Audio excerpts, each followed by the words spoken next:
Welcome back, this is Part-Time Guardian. In this video, we will talk about Season of the Arrivals and how it has almost become Season of the Auto Rifle, but not only that, how you best utilize auto rifles as a hunter in PvP. If you like this video, if you get value of it, feel free to like the video and subscribe to the channel. It really helps me out. As a quick reminder, when we get to 500 videos, we'll be putting up that next contest.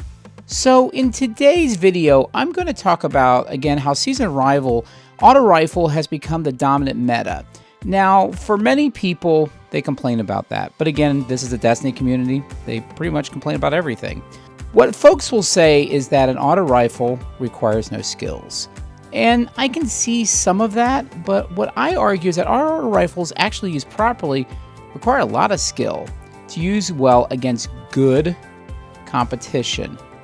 So let's talk through a couple points. In Destiny 2, you have weapons that have incredibly low TTK per shot in many seasons.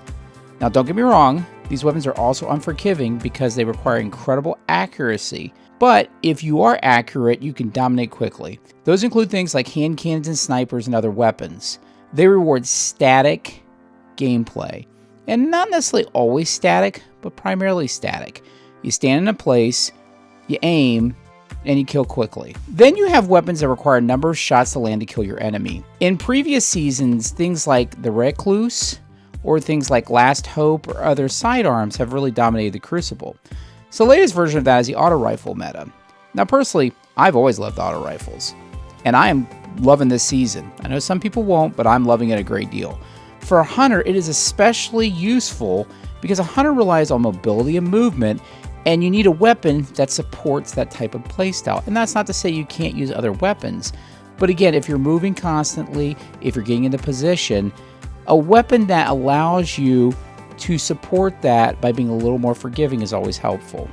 Yes, plenty of people can go in and spam auto rifles, just like they did Recluse and other things in seasons past to get kills in Crucible. And for that matter, we all remember when Hard Light went crazy and it had to be nerfed a little bit. So anything like that can be abused. Again, just like Recluse or sidearms last season. But to be good at auto rifles, you need to be able to land shots in succession even as your target is moving. So yes, it is more forgiving per shot, but you need to be able to stay on target and land a lot more shots while your target is countering your shots. So again, for that part, it does require a good amount of skill. So with that, we're going to talk about how to best utilize auto rifles on your hunter in more detail. First off, you need the right gun. So obviously Hard Light is something a lot of people like to use. It's a great choice because then you can engage enemies at great distance without drop off. Now, the downside of that with something like Hard Light is that you actually have to use an exotic slot. Gnawing Hunger is great in almost every situation, with the best ones having handling perks like Tap the Trigger or reload perks like Drop Mag or Outlaw. For PvP, I have a great role with Drop Mag, Rampage, and Tap the Trigger. It helps me get engaged quickly, that's what Tap the Trigger does, and reload even quicker if I get stuck in some sort of situation. That is key with an auto rifle, as a kill can often take an entire mag or most of a mag. Also, Rangefinder or Range Masterwork helps out a great deal, as it helps you engage your enemy not only at longer range, but it also takes away from damage drop-off. Since you have longer range, your damage drops off slower, and so that means at medium ranges, you might have more damage than something that doesn't have quite as much range. This is really important with something like an auto rifle, because for an auto rifle, again, you have to land multiple shots. Getting the max amount of damage per shot is going to be very, very important. First off, as a hunter, you're a little squishy to begin with, even if you have max resistance. However, you're incredibly mobile and have the ability to get into and out of trouble quickly. And that's why, again, I like weapons that maximize that allow you to play to the strengths in your playstyle. The first key to being effective as a hunter with an auto is to make best use of cover.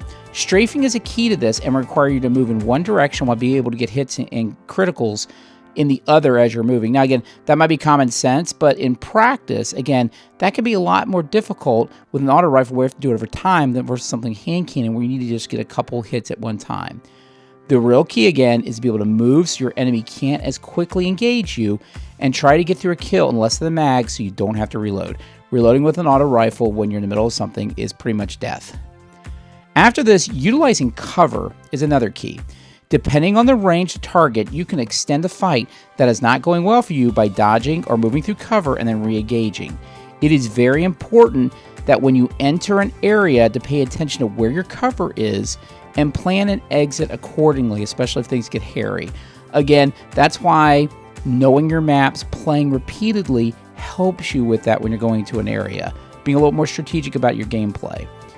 In addition, you can use this to your advantage to completely disengage and back out and come back to your target once you heal up.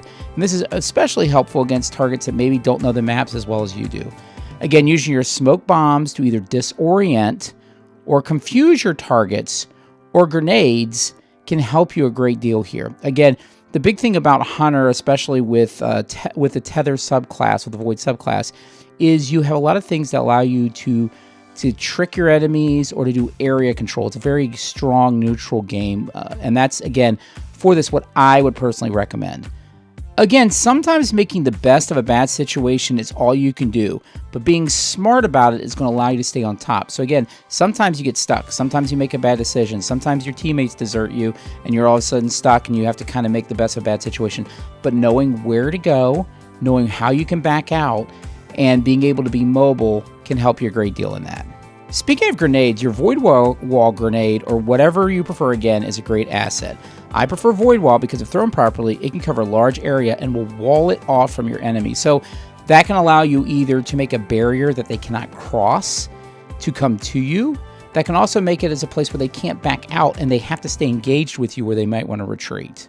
Grenades can come real handy in a fight that is going sideways to allow you to treat it as a defensive barrier, again, as I talked earlier, as you retreat, or limit what options your enemy has to back out if he's trying to finish the kill. Again, that's where it comes in handy. Never look up at an opportunity to toss a grenade. What does Shaxx always say? You should have tossed more grenades. Well, you should be. Again, this is also why having a build where you can get grenades more quickly really helps out.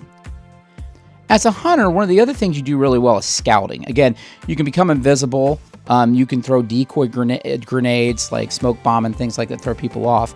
So you can get behind enemy lines and look for flanking opportunities and ways that you can do things in a fight. And again, that's why with any class it's important. But with a hunter and your range of movement, one of the ways you can get real advantage is map knowledge. That really helps you out. And so with scouting, it's the same thing. You can scout ahead, and based on your map knowledge, especially if it's better than the opposing team, you can get kills that maybe the other team's not going to get.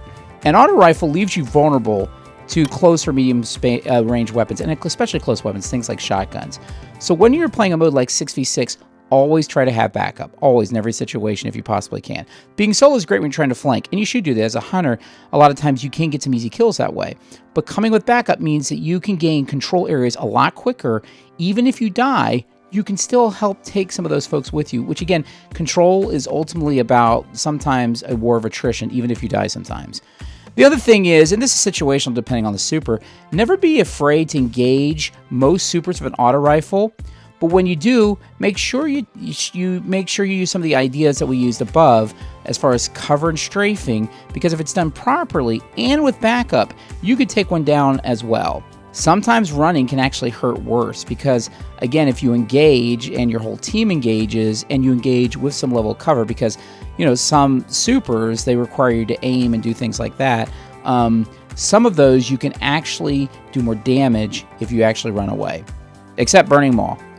Always run away from that freaking thing. It's deadly, trust me, and it can cover you from a long range. Speaking of supers, the builds that I typically use center around 6th Coyote and the Top Tree Tether to stay invisible. So again, Top Tree Tether is a great super, except in PvE. Kind of sucks these days. Except in Control. I love it in Control. So if you're very strategic about what you're doing Tether, you could take that Tether, you can sneak up a bunch of folks and quickly take them out. It's a ton of fun, and it could be a big difference maker in the game. Always check for hiders. Again, people who are, you know, camping, and when I mean camping, not necessarily snipe camping, but people who are actually trying to sit behind a corner and wait for you to come around and shotgun you. Always use your radar, and again, as a hunter, because you can go invisible, that can give you a big tactical advantage on people. Again, those guys are super annoying, so watch out for that. And again, with an auto rifle, that you become at an extreme disadvantage if you're coming around a corner. And finally, sometimes just commit. Now, I know I talked about using cover and backing out and things like that, but sometimes you can't use some of these things and you're in a really bad situation. So if you can't do those things, sometimes you need to go ahead and commit and go ahead and kill your enemy. Even if you don't kill them, at least weaken them, especially if you're in a mode that has, a lot of extra people that can help you out in the long run. Because again, the worst decision you can make PvP is being indecisive. Either back out and retreat very quickly, or go ahead and commit and do whatever damage, even if you have to die. Because again, you have milliseconds to make decisions, and indecision in PvP is death. Make sure you commit. So while hunters and auto rifles get a ton of hate in Destiny 2 for being no skill mode and easy mode, actually there is a good amount of skill in positioning, map knowledge, and movement to use them effectively. Personally, I love this mode of fighting, and if you do, ignore the haters and embrace it fully. So again, that's the video, guys. I hope you found value out of it. Again, my videos are designed for part-time guardians. I do a lot of videos. You'll see this video is for hunter. I do a lot of videos I play all 3 classes. So you can find a little bit of everything. I've had recent videos for Warlock and for Titan builds, so look for those as well. Again, I really appreciate the support. We've been growing like crazy. Again, I'll be running that contest soon. If you guys want to participate in that, feel free to subscribe to the channel. Again, that really helps me out. And I'll see you Guardians in the tower.